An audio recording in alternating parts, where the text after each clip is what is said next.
Have you ever been the one person in your family that everyone looks down on? The one they whisper about at every family dinner and holiday? For me, that wasn't just a feeling, it was my reality, and it all came to a head the day my sister Brielle threw the biggest party of her life in a house she thought was hers. The lawyer's office was suffocating, the air, thick with the smell of old paper and my father's expensive cologne, felt heavy in my lungs. I sat on a stiff leather chair that was clearly not meant for comfort, my hands clasped so tightly in my lap that my knuckles were white. This was it, the reading of the will for my grandmother, the only person in my life who had ever truly seen me. Across the polished mahogany table sat the rest of my family. My mother, Carol, her face a mask of practiced sorrow, my father, Robert, looking impatient and important, and my sister Brielle, the golden child, positioned perfectly between them. They were a united front, a fortress of success and expectation that I had never been able to breach. Brielle kept dabbing at her dry eyes with a silk handkerchief, a performance for the lawyer, Mr. Davison, a man my father had chosen. She was whispering with my mother, and even though I couldn't hear the words, I knew the tune. It was the same one they always played, a song about Brielle's bright future, her boundless potential, and the massive inheritance she was about to receive. I knew my place in this room. I was Avery, the family failure. The quiet disappointment, the girl who had been accepted into a prestigious business school only to drop out after a year. They never let me explain that I'd left to become the full-time caregiver for Grandma Eleanor when she got sick. To them, the reason didn't matter. The only thing that mattered was the result. I had failed. Braille, meanwhile, had graduated with honors, gotten a high-paying marketing job, and was already engaged to a man with a trust fund. She was everything I wasn't. Miss Davison cleared his throat, the sound unnaturally loud in the tense silence. He began to read. The legal language was a drone, a wave of words that washed over me until certain phrases snagged my attention. To my beloved granddaughter, Braille Prescott, I bequeath the entirety of my stock portfolio, my liquid assets, and the right of first purchase on the Prescott ancestral home. My mother's hand went to her chest in a gesture of pure, unadulterated joy. My father gave a single satisfied nod. Braille's performative grief vanished, replaced by a radiant, triumphant smile. She shot a quick, venomous glance in my direction. The lawyer droned on, listing assets and accounts, every word a hammer blow confirming my worthlessness in their eyes. Then, he came to my name, and to my other granddaughter, Avery Prescott. The room held its breath. I felt a tiny, stupid flicker of hope. Maybe Grandma had left me something meaningful, a sign that she remembered our long afternoons together, the stories she told me, the way I held her hand in those final quiet days. I bequeathed the antique skeleton key from my writing desk, and this sealed note. Miss Davison slid a small, tarnished brass key across the table. It was heavy and ornate, but it was just a key. Next to it, he placed a small, cream-colored envelope with my name written in my grandmother's familiar, shaky cursive. The silence was deafening. Then, it broke. A sharp, cruel laugh erupted from Brielle. It wasn't a giggle, it was a full-throated cackle of victory. A rusty key. How fitting, she mocked, her voice loud enough for everyone to hear. Maybe it opens a diary where you can write about all your feelings, Avery, since that's all you're good for. My father let out a long, theatrical sigh, a sound of profound disappointment he had perfected over the years. Useless, he muttered under his breath. But I heard it. Of course I heard it. My mother leaned toward me, her voice a venomous whisper. Don't you dare make a scene, Avery. Be happy for your sister. A scene. I felt like I couldn't breathe. My face was on fire, a deep, burning shame that crawled up my neck. They were a picture of familial bliss, my parents wrapping their arms around Brielle in a tight, celebratory hug. I was outside of it, an island of failure in their ocean of success. I was completely and utterly excluded. I reached out a trembling hand and picked up the key. Its cold weight felt final. In that moment, surrounded by their joy and my own humiliation, I had never felt more like a nobody. I didn't wait for them. I mumbled a quiet goodbye that no one heard, and practically fled the lawyer's office. The city air felt sharp and clean in my lungs after the stale atmosphere of the room. I walked for blocks, not knowing where I was going, the heavy brass key digging into my palm. My family was probably already on their way to a fancy restaurant to celebrate Brielle's fortune, to toast the future of their golden child. I was just an afterthought, a loose thread they'd finally snip. When I finally stopped, I found myself sitting on a park bench, the noise of the city a dull roar around me. I looked at the small envelope in my other hand. With trembling fingers, I broke the seal. The note inside wasn't long, it was just a few lines in Grandma Eleanor's handwriting. My dearest Avery, it read, for the one who valued memories over money. This key is for you, and so is the man at the end of this number. Trust him. He knows the truth. All my love, Grandma. Below her name was a phone number. My heart started to beat a little faster. It was cryptic, strange, but it was something. It was a thread of hope. I pulled out my cheap, cracked, screen phone and dialed the number before I could lose my nerve. It rang twice. A voice answered, kind but firm, with an authority that commanded respect. Alistair Finch speaking. Hello? Mr. Finch? I stammered. My name is Avery Prescott. My grandmother, she left me your number. There was a warm chuckle on the other end of the line. Ah, Miss Prescott. Avery, I've been expecting your call. Your grandmother was a very wise woman, and one of my dearest friends. He paused, and his voice grew more serious. What you just experienced in that office, that was not the whole story. Not even close. Can you meet me, say, in 1 hour, at the downtown branch of Sterling Trust Bank? Ask for me at the front desk. The call ended, leaving me staring at my phone in stunned silence. A sham? What did he mean? Driven by a desperate curiosity, I took a bus downtown. Sterling Trust Bank was an old, imposing building, with marble columns and hushed, reverent air. I felt completely out of place in my simple jeans and t-shirt. When I gave his name, the receptionist's eyes widened slightly, and she immediately led me to a private office in the back. Mr. Alistair Finch was an older gentleman with sharp, intelligent eyes and a perfectly tailored suit. He stood up and shook my hand firmly. Avery, he said with a genuine smile. I'm so glad you came. Your grandmother, Eleanor, was a brilliant strategist. He didn't waste any time. He led me down to the vault, a place of polished steel and silent security. He approached a large safe deposit box. The will reading you attended, he explained, as he inserted his own key, was for a secondary will. A piece of theater, if you will. Eleanor knew your family's nature. She knew they valued appearances, and money above all else. She wanted to give them what they thought they wanted. He gestured to the second keyhole. Your key, please. My hand was shaking as I inserted the heavy brass key. It turned with a satisfying solid click.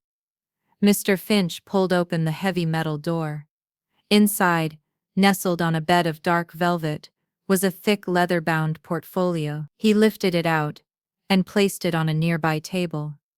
This, he said, his voice soft, is your grandmother's true last will and testament.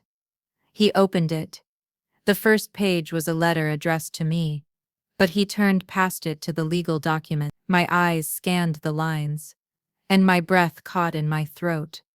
I had to read it 3 times to believe it. I, Eleanor Prescott, being of sound mind, do hereby bequeath my entire estate, all financial holdings, all stock portfolios, all real estate properties, including the deed to the ancestral home at 1424 Willow Creek Lane, to my beloved granddaughter, Avery Prescott. Everything. She had left me everything. I sank into a chair, my legs suddenly unable to support me. I was, on paper, a multi-millionaire. She, she knew, I whispered. She knew they would have taken it. Mr. Finch nodded, his expression grim. She saw how they treated you, especially after you left school to care for her. She saw their greed. This was her way of protecting you, and protecting her legacy. He leaned forward, his eyes locking with mine. But her plan came with one very important condition. My first instruction to you, as the executor of this will, is this: you are to say nothing. You are to touch nothing, not for a while. Let them believe the lie. Let them think you are the family loser. Your grandmother wanted you to have this power, Avery, but she wanted you to be ready to wield it, and that is a lesson you must learn for yourself. The days that followed were a strange, surreal blur. I was secretly one of the wealthiest people I knew, yet my life became harder than ever. Mr. Finch's advice echoed in my head. To learn the value of this inheritance, you must first learn to survive without it. So, I did. I went back to my life as if nothing had changed. I kept my dead-end job as a barista, waking up at 4 in the morning to the shrill scream of my alarm clock. I'd pull on my faded uniform, the smell of stale coffee clinging to the fabric, and walk to the bus stop in the pre-dawn chill. My apartment was a tiny, third-floor walk-up in a rundown part of town.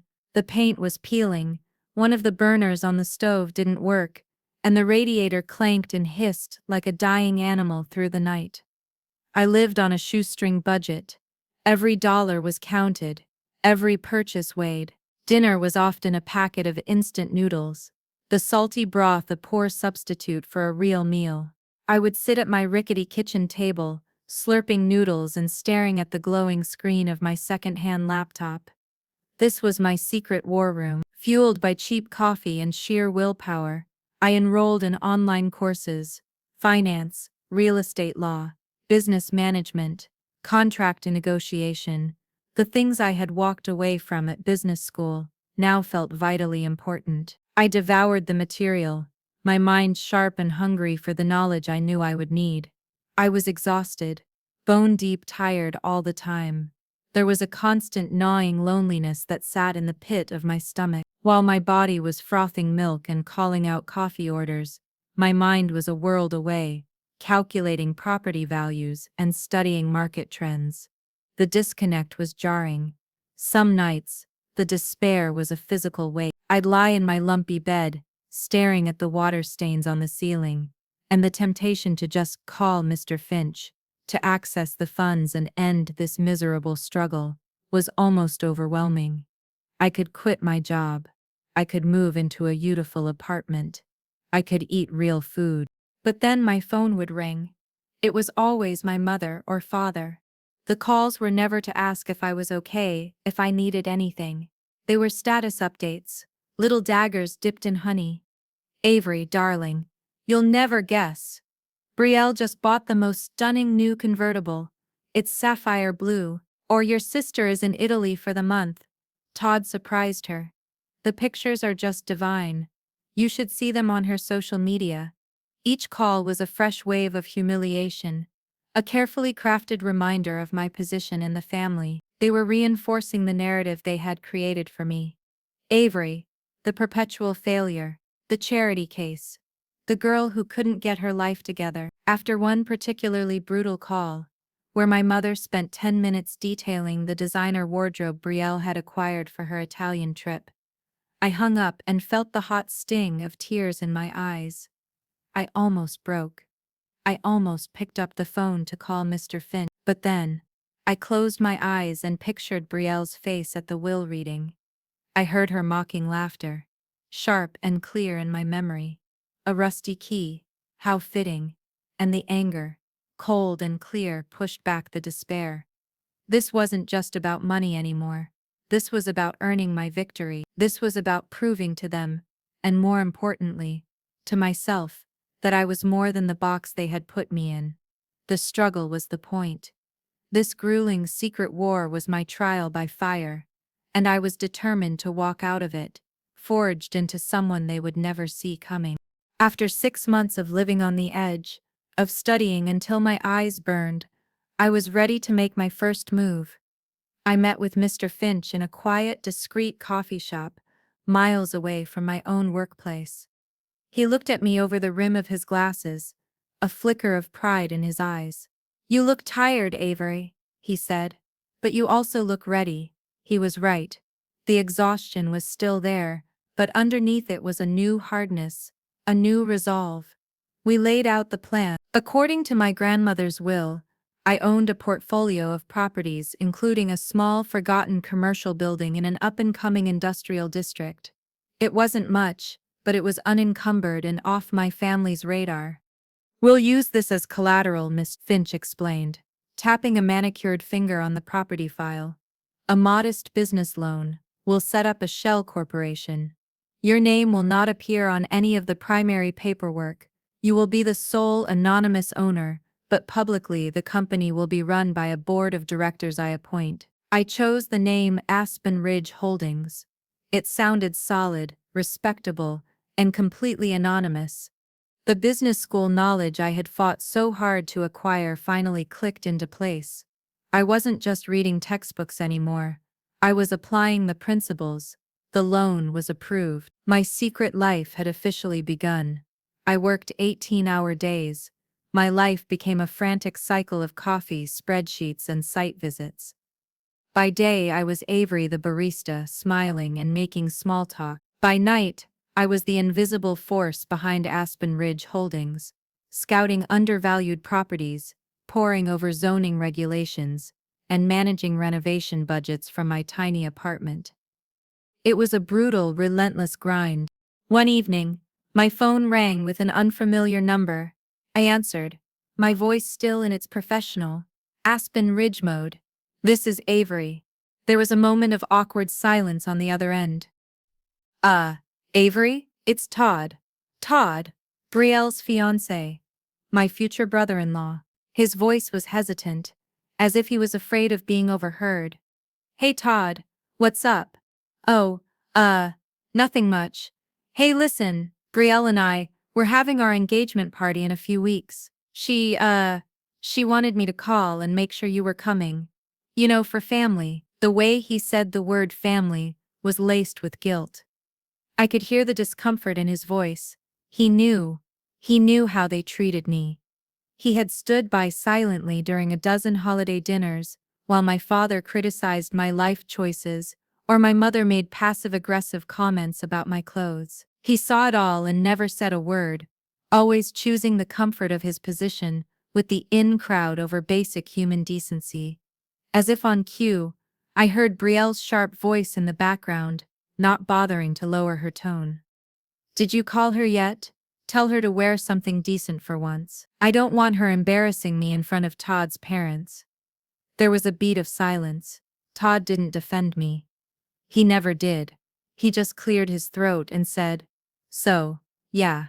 It's at the country club. 8 o'clock. Hope you can make it." He hung up before I could reply. I stared at my phone, a cold fury washing over me. Wear something decent.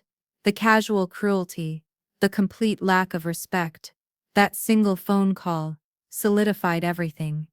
My resolve, which had been starting to fray from sheer exhaustion, hardened into steel. I wasn't just building a company anymore. I was building a fortress, and when the time was right, I would show them all just how high the walls were.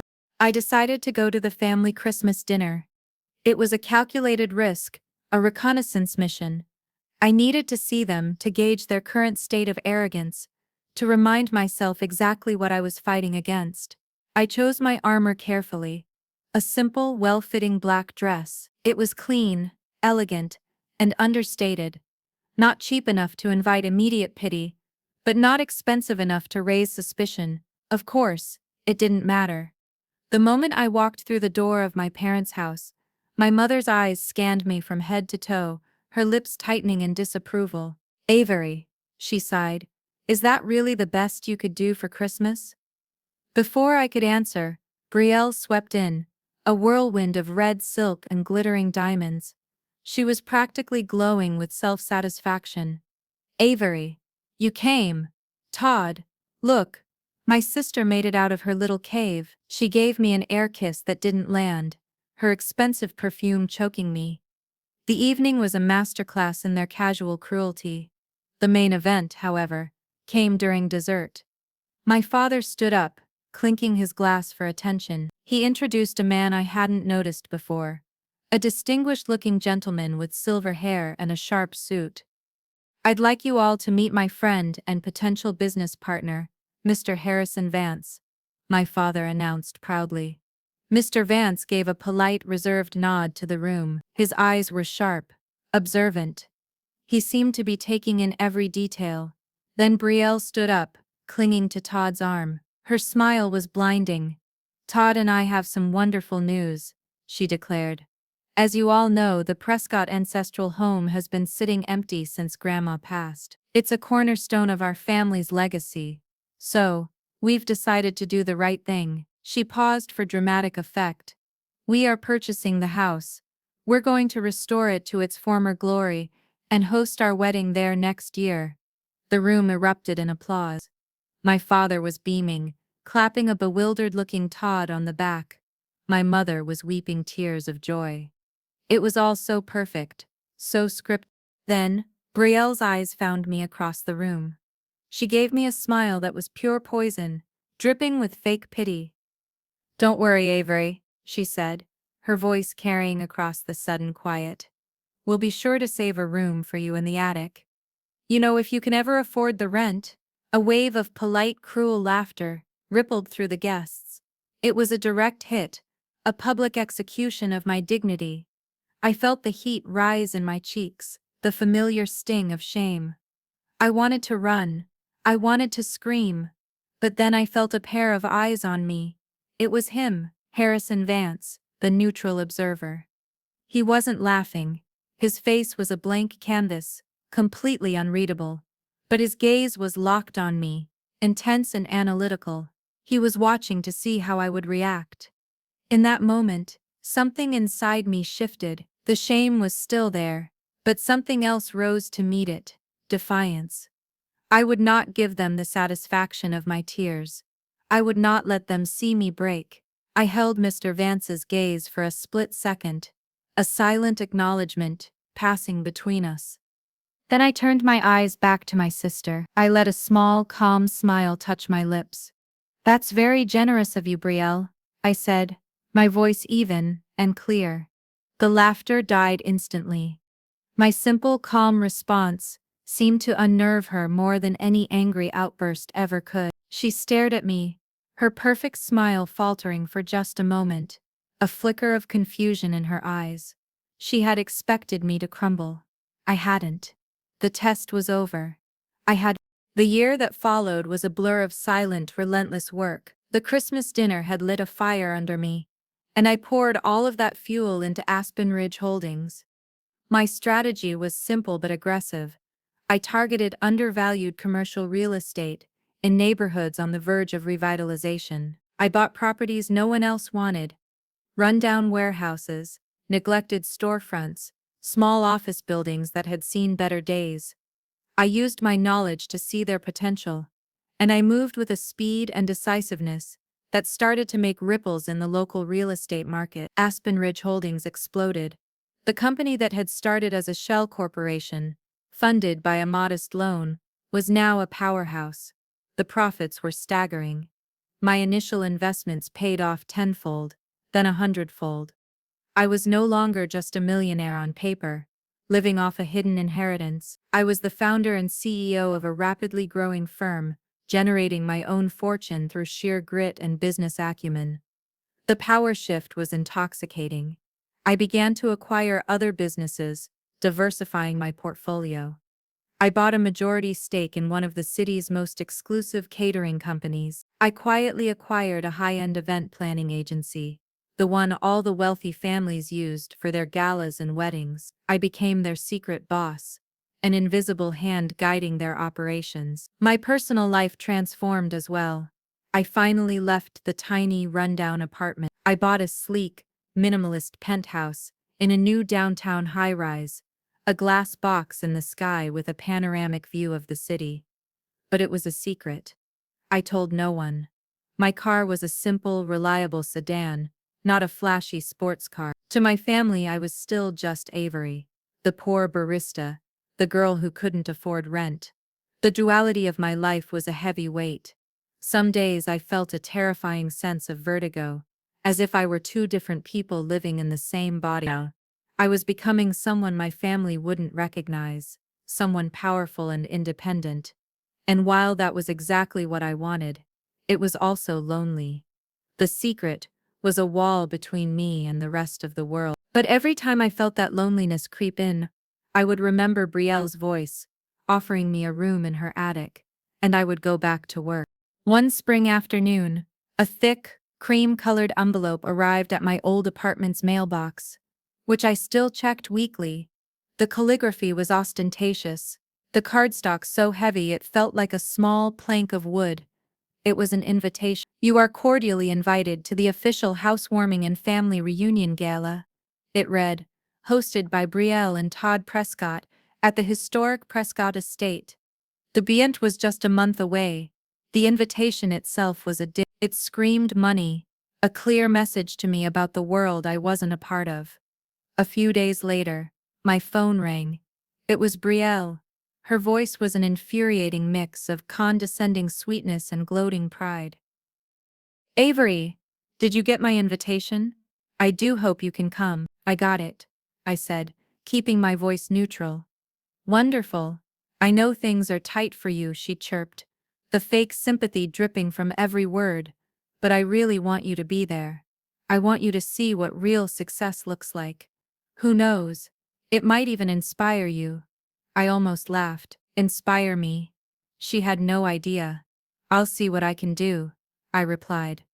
The call ended, and I immediately dialed Mr. Finch. It's time, I said, my voice low and steady. She's sent the invitation. I've been monitoring the situation. Avery, Mr. Finch's calm voice came through the line. It's worse than we thought.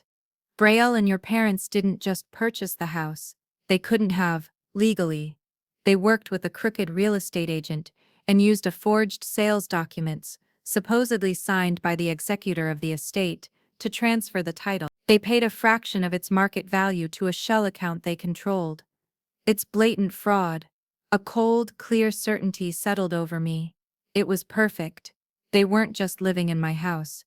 They were hosting a massive party, a gala to celebrate their cleverness, their superiority, their theft. They were throwing a party for hundreds of people in a home they had stolen from me. The trap, which had been slowly and carefully built over 2 years, was now perfectly set. The bait was taken. All I had to do was spring it. The night before the gala was the longest night of my life. I stood at the floor-to-ceiling windows of my penthouse, looking out at the glittering expanse of the city below. The lights twinkled like a sea of scattered diamonds, a world away from the single flickering streetlight outside my old apartment. I should have felt triumphant. I should have been savoring the impending victory. Instead, I felt a deep, unsettling hollowness in the pit of my stomach. The entire plan was laid out. Mr. Finch had everything prepared. The caterers were my caterers. The event planners were my event planners. The legal documents proving my ownership were ready. Tomorrow, I would walk into that house and detonate a bomb in the middle of my family's life. But as I stared at my reflection in the dark glass, a wave of doubt washed over me. Is this revenge really worth it? Is it worth the complete and utter destruction of my family? As toxic as they were still the only family I had. I thought about my grandmother. I remembered her warmth, her kindness, her endless patience. She had been a woman of grace and forgiveness. Would she approve of such a cold, calculated, and public act of vengeance? My hand hovered over my phone. I could call Mr. Finch. I could call it all off. We could handle it quietly. I could take back my house without the public spectacle, without shattering their world so completely.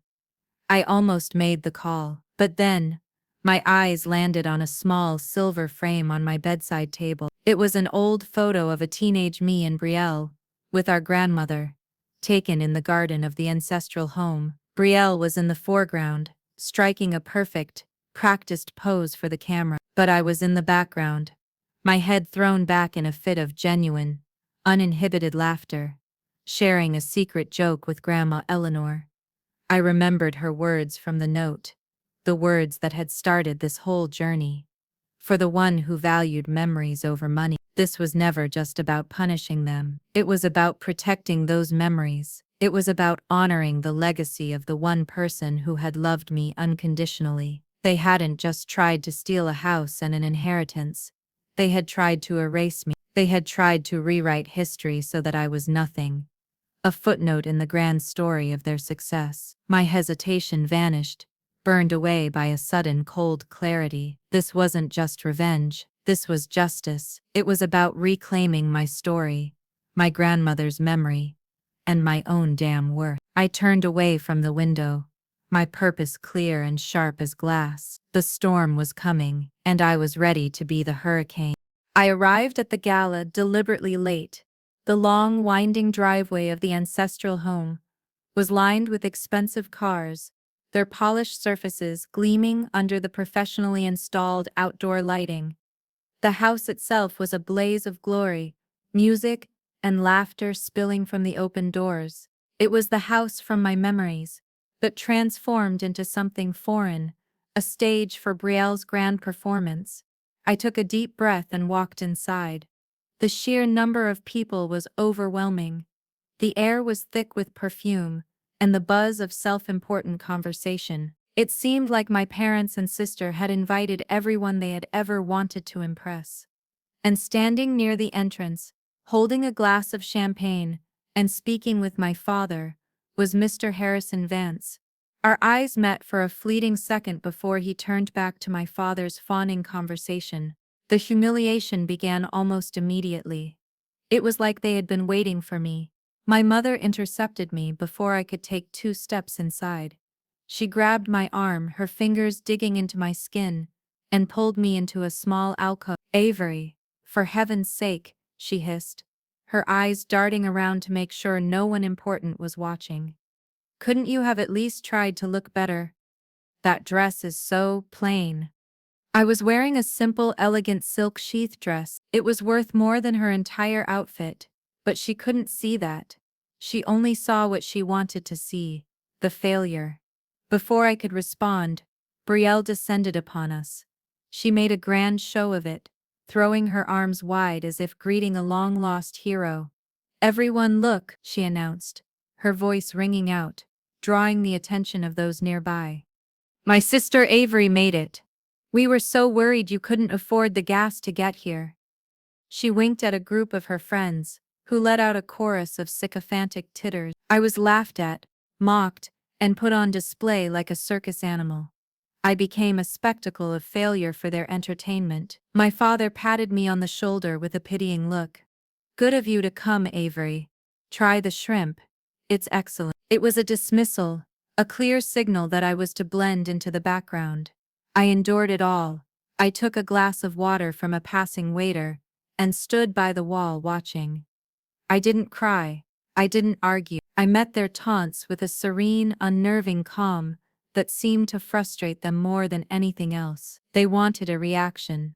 They wanted tears, anger, a scene. They wanted confirmation that they had gotten to me. I refused to give them the satisfaction. I just watched, and I waited. The more they tried to diminish me, the more my resolve hardened. They were so busy playing their parts in this elaborate theater of cruelty. They had no idea the final act was about to begin, and the curtain was about to fall on them. The peak of the evening arrived. Brielle, radiant and triumphant, ascended the grand staircase, a queen surveying her court. Todd stood a step below her, looking slightly overwhelmed but proud. My parents stood at the bottom of the stairs, looking up at their masterpiece with expressions of pure adoration. Brielle tapped a spoon against her champagne flute, and a hush fell over the crowd. Every eye in the room was on her. "I just want to take a moment," she began, her voice filled with emotion that was almost believable, "to thank you all for coming to our new home." She paused, her eyes sweeping the room until they landed directly on me. a flicker of triumph in their depth. This wouldn't have been possible without my wonderful parents, Carol and Robert. She beamed at them. They always believed in me. They always knew what I was capable of. And they gave me the support I needed to secure my dream. The implication was clear: they had supported the winner, not the loser. This house, she continued, gesturing around the grand foyer, is more than just a house. It's a symbol of our family's legacy, a legacy of success and ambition that I am so proud to carry on. She raised her glass high. So I want to make a toast to building your own destiny, brick by brick, and to leaving those who can't, or won't, behind. The final line was a dagger aimed straight at my heart, and everyone knew it. The room erupted in thunderous applause. My father looked over at me, his expression not one of malice, but of simple, straightforward pity. He genuinely felt sorry for me. My mother wouldn't even look in my direction. Brielle was glowing, soaking in the adoration. She was at the absolute peak of her triumph, having successfully cemented my status as the family nobody in front of every single person who mattered to her. She had won. In her mind, the story was over. But I knew it was just the beginning. Just as the applause began to die down, a subtle shift occurred. The grand, ornate front doors, which had been closed, swung open silently. A man in a sharp, impeccably tailored dark suit took inside. He wasn't a guest. He moved with the quiet efficiency of someone with a purpose. He was James, the general manager of Elysian Events, the high-end planning agency I had acquired months ago. He was my employee. His eyes scanned the room, bypassing the glittering crowd, bypassing my stunned parents, and bypassing Brielle, who was still basking in the glow at the top of the stairs. His gaze found me, standing quietly by the wall. He walked directly toward me, his path cutting a straight line through the sea of people who parted before him with confused murmurs. He stopped a respectful foot away from me. He ignored Brielle, who was now staring down at him with a frown of pure annoyance, clearly irritated that someone was stealing her spotlight. James inclined his head in a slight, deferential bow. "Ma'am," he said, his voice not loud but clear and crisp, carrying through the now silent room. "Everything is ready for the transition, per your instructions." The silence was no longer respectful. It was thick with confusion. "Ma'am? Transition?" Brielle's face twisted, her perfect smile curdling into a snarl of irritation. "Excuse me? What is this? Who are you talking to?" she demanded, her voice sharp with authority. "This is a private party." James didn't even flinch. He looked from her, then back to me, his expression unchanging. "I'm speaking to the owner of the company you hired for this event," he said calmly. Then he delivered the second blow. "And the owner of this resort-style property." A collective gasp rippled through the room. At that precise moment, as if choreographed, the front doors opened again. Another man stepped inside. He was older, dressed in an equally sharp suit, and carried a leather briefcase. It was Mr. Alistair Finch. He walked calmly to my side, his presence a beacon of calm, unshakable authority. He gave me a small, reassuring nod. The crowd stared, a sea of shocked and confused faces. My family was frozen at the bottom of the stairs. The air crackled with tension. The show was about to begin. My family froze. It was the only word for it. They were statues carved from disbelief. My father, who had been preening moments before, stood ramrod straight, his mouth slightly agape. My mother's hand was at her throat, her knuckles white, and Brielle looked as if she had been struck by lightning. Her face, moments ago a mask of triumph, had crumbled into a mess of confusion and dawning horror. Her perfect smile was gone, replaced by a slack-jawed stare. "This is insane. This is ridiculous," she finally shrieked, her voice cracking. She pointed a trembling finger at me. "She's a nobody. She works at a coffee shop. I bought this house." Her voice echoed in the cavernous hall, raw and hysterical. She was losing control and everyone could see it. Mr. Finch stepped forward, his movements calm and deliberate. He commanded the room's attention without raising his voice. "Actually, Miss Prescott, you did not," he said, his tone lethal in its quiet precision.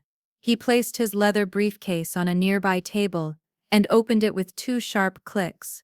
"What you did," he continued, his eyes fixed on Brielle, "was enter into a fraudulent transaction for a property you had absolutely no legal rights to.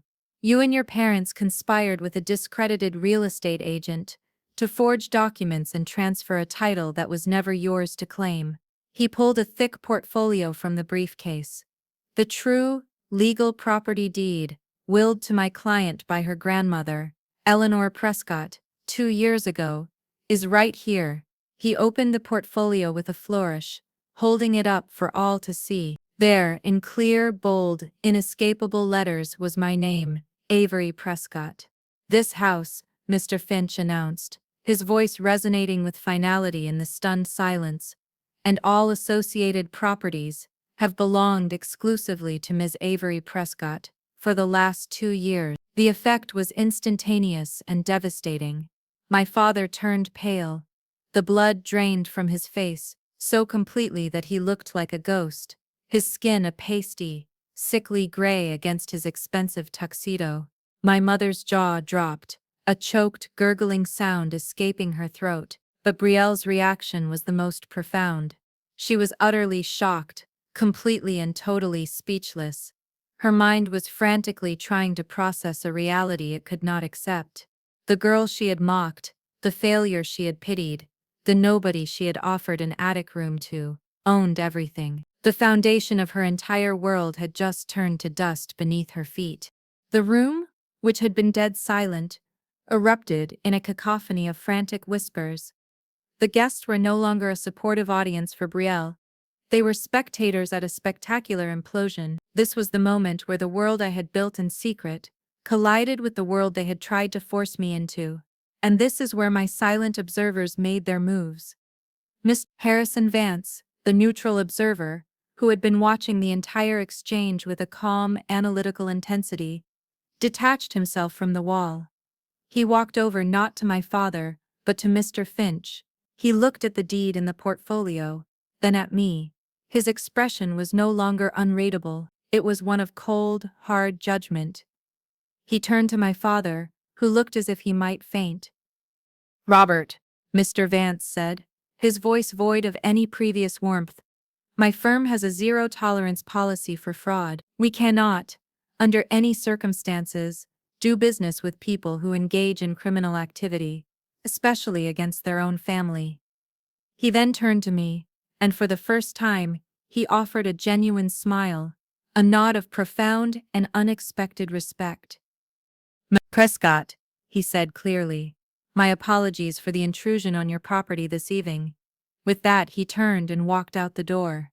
My father visibly deflated, as if his spine had been removed. His billion-dollar deal, his ticket to the next level of social standing, had just walked out the door, because of the daughter he had called useless. In the corner, Todd was stammering, his face ashen. He looked from the deed to his new wife, his world collapsing. "Brielle, honey, what is happening?" He wasn't looking at her with love, but with the dawning horror of a man who has tied his future to a sinking ship. He looked down at the floor, utterly broken and humiliated, unable to face the crowd or the woman he had just married. And Miss Finch, my ally, my quiet champion, moved to stand beside me. He didn't say a word, but he placed a reassuring hand on my arm. His presence was a shield, a silent declaration to everyone in the room. She is not alone. The guests, seeing Mr. Vance's departure, and smelling the stench of social and financial ruin, began to leave in droves. They fled as if the house were on fire, their polite goodbyes replaced with hurried, averted glances. They didn't want to be associated with the scandal, with the fraud, with the spectacular fall of the Prescott family. Within minutes the grand hall was nearly empty, leaving my family standing alone in the center of the room, isolated in the glittering wreckage of their own making. Their worldview, so carefully constructed around their own superiority, had been shattered in front of everyone. I walked slowly towards the grand staircase, my heels clicking on the marble floor. The sound was loud in the cavernous, empty space. My family was huddled together at the bottom, a shipwrecked crew on a desolate island. Brielle looked up as I approached, her face a mess of tears and rage, her beautiful gown now looking like a costume for a tragedy. All she could whisper, her voice hoarse with disbelief, was, "How?" I stopped on the third step, looking down at her. For the first time, I wasn't looking up at my perfect, successful older sister. She was small, broken, and pathetic. I didn't feel the surge of victorious anger I had expected. I just felt a quiet, sad finality. "You were so focused on owning a house, you forgot what it means to build a home," I said, my voice calm and steady. "You never saw me, Brielle. You never saw me at all. You only ever saw a reflection of your own insecurity. Every time you called me a failure, you were just trying to convince yourself that you were a success." I turned my gaze to my parents, who were staring at me as if I were a stranger. And in a way I was. "You called me a failure," I said, my voice cutting through their shock. "You called me worthless. You banned me from your definition of success. You excluded me from this family. So I built my own." I glanced around the magnificent hall, at the half-eaten food, the abandoned glasses, the wreckage of their grand lie. "Miss Finch will be in touch with you tomorrow, regarding your illegal occupation of my property," I stated, my voice leaving no room for argument. "I suggest you pack." With that, I turned my back on them. I walked down the stairs, past the debris of their ruined party, and headed for the front door. I didn't look back. I didn't need to. I could feel their stunned, shattered silence behind me. For years they had held all the power, freezing me out with their judgment and their money. But tonight, I had finally frozen their credit cards, their reputation, and their power over me. Forever. I stepped out into the cool night air, took a deep breath of freedom, and walked away. My story is proof that the labels other people give you, failure, loser, nobody, only have the power that you allow them to have. They built a cage for me with their words, but they forgot I had the key. The most important inheritance my grandmother gave me wasn't the money, it was the chance to discover my own worth on my own terms. What labels have you refused to accept in your own life? Let me know in the comments below. Your stories give strength to all of us. And if this story resonated with you, and you believe in the power of rewriting your own narrative, hit that like button and subscribe for more stories about taking your power back. Your support means the world. Thanks for watching.